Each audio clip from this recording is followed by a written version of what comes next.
All right, so I was just at Costco and they actually had a Cutco booth set up for the weekend. So I walked up and I said, hey, I don't need any knives. We have like 5 at home, but they're all completely dull. Is there any kind of knife sharpening program that you guys have? And she was like, absolutely, you get free knife sharpening for life. And I was like, what? She goes, yeah, 100%. So she showed me how to do it, and I'm gonna show you the same thing. Here you go.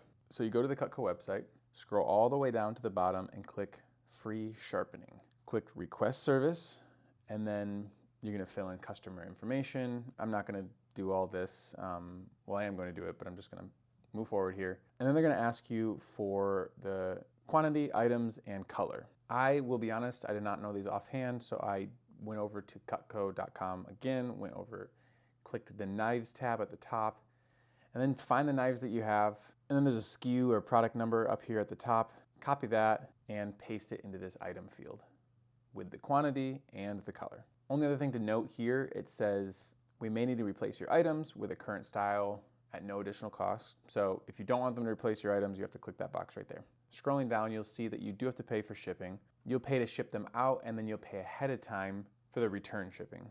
The lady at Costco told me a little hack. She said, do you know about the USPS flat rate shipping boxes? Which, if you don't know what they are, they look like this. Essentially, you can put whatever you want in this, and it's gonna cost one flat rate.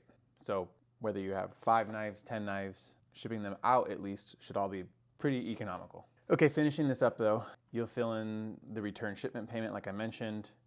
I just threw in my credit card information. Again, I'll skip past this. And then you'll review the information. And then like I mentioned, you'll put in the payment information for the return shipment and you're good to go. The next page is just reviewing the information that I put in. And then once you confirm that, it'll actually pull up a little video showing you how to perfectly package your knives to be shipped out. There you go, that easy. All right, hope this was helpful. Again, Jolene at Costco helped me learn about this process, so I wanted to help you. Subscribe, like, and comment your favorite Cutco knife. Till next time, see you later.